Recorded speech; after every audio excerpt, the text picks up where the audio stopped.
On Sunday, August 6, 2023, in the town of Bel Air, Maryland, in Harford County, on the Ma and Pa Heritage Trail, a 37-year-old woman and a mother of 5 was found murdered. The woman's name was Rachel Morin. She had been reported missing the day prior to her body being discovered, on Saturday the 5th of August, by her boyfriend of 5 days, 27-year-old Richard Tobin. At 2 p.m., on the day she was reported missing, Rachel stopped at Glow the Bronzing Studio on Red Pump Road in Bel Air for her daily spray tan. After Rachel finished her spray tan, she told the salon workers she was heading off to the gym. A person who was close to the salon said all employees there knew her, and her late mother had revealed to staff that Rachel was on multiple dating sites prior to her death. In a now-deleted Facebook post, Rachel's new boyfriend Richard said he went with Rachel to the gym together. The couple went to a Planet Fitness, where Rachel was a black card holder and could use any of the company's facilities. Richard Tobin regularly went to the Rock Spring Road location Planet Fitness, which is located around the corner from the tanning salon Rachel regularly went to. It is believed the couple went there that day, but it was not confirmed. It was reported Morin mainly used the Planet Fitness Abingdon location, which is 8 miles up the road off the Bel Air bypass. Richard, who has since made his social media pages private, said in another deleted Facebook comment that he dropped her off at her home shortly before 5 p.m. Rachel Morin then went to the Ma and Pa hiking trail and was last spotted sometime between the hours of 6 and 7:30 p.m. Tobin said on Facebook that Morin had been missing since 7 p.m., and he and her children began looking for her around 9 p.m. He then reported her missing to police around midnight. The morning after she was reported missing, the 37-year-old's car was located at the Williams Street entrance to the Ma and Pa Trail. On the same day, at 1:07 p.m. on Sunday, August 6, 2023, a member of the public called 911 to report finding a woman's body near the trail. Hours after her body was found, Richard made a Facebook post claiming he would never do anything to her and to let the family and himself grieve the loss. He said he has a past implying his criminal record and that he has been clean from alcohol for 15 months and he's now a changed person. Richard Tobin's criminal record showed he had 2 arrests for second-degree assault, and separate arrests for violating restraining orders, malicious destruction of property, and drug possession dating back to 2014. He had faced charges of being a fugitive from justice, resisting arrest, and disorderly intoxication, according to Maryland Judiciary case search records. Facebook users speculated Tobin, who had admitted to being in recovery, may have been at an Alcoholics Anonymous meeting at the Mann House Recovery Center on 14 Williams Street on the same road as the entrance Rachel's car was found at on the day she was reported missing. When the establishment was contacted to ask if he was there, they said, "No comment," to protect the privacy of the attendee. It was reported that 27-year-old Richard Tobin had given over his cell phone and had given a DNA sample to the police. He has currently not been confirmed to be a suspect, nor has he been confirmed to be cleared as of this time.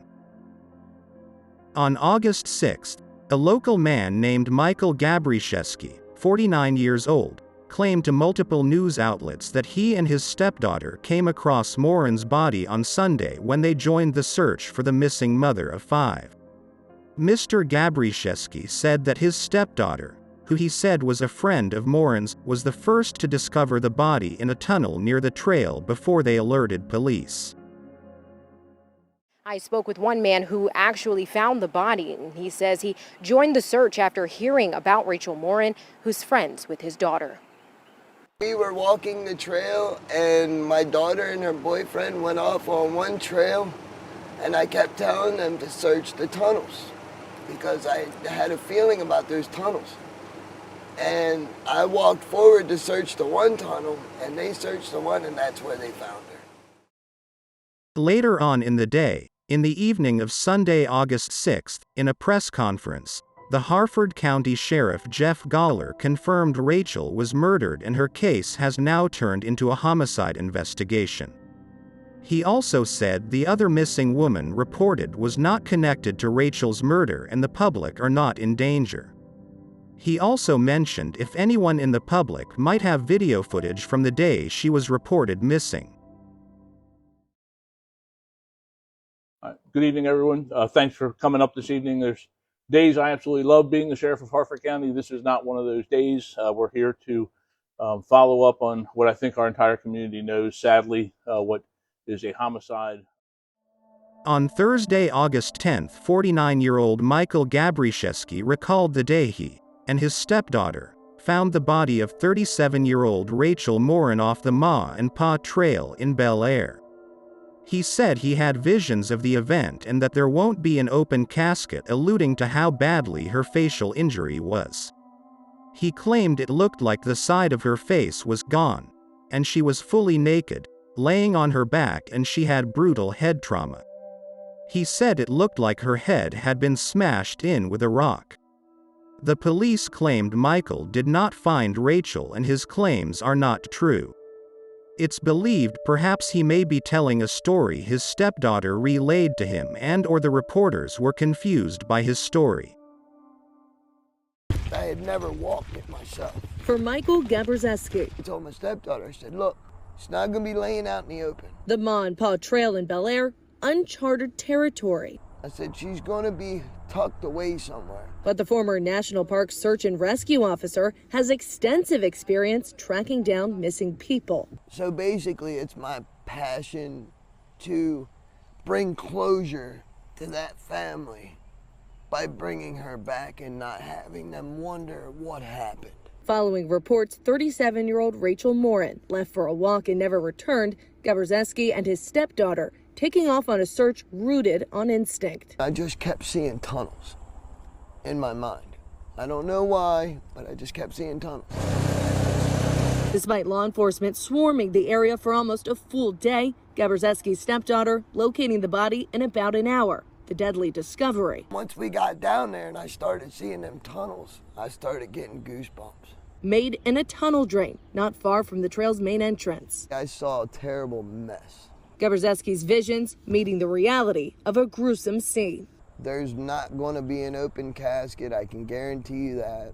He says Morin's body found in a pool of blood, suffering severe head trauma, an injury he believes could be the result of a rock. My daughter said that there was a big rock down there that was all caked in blood.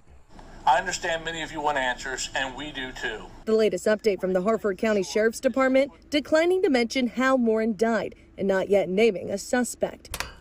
This as Morin's boyfriend quickly taking to social media, proclaiming his innocence. Richard Tobin writing, quote, "I love Rachel. I would never do anything to her. Let the family and I grieve." I mean, it could have been his way of grieving, but it's not about you.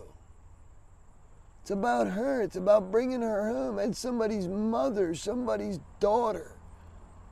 She left behind 5 children. Whoever the killer is, Gabrishewski convinced it's someone with close ties to the victim. Because it's too personable. If somebody were just to do a thrill kill, it wouldn't be as brutal as what we witnessed. On Friday, the 11th of August, detectives said they received information that between 6 p.m. and 7:30 p.m., the group of potential witnesses were walking on the Ma and Pa Trail from the Route 24 tunnel toward the split in the trail that leads to the Williams Street trailhead. The individuals were described as either being 3 men, 2 women and 2 dogs, or 2 men, 3 women and 2 dogs.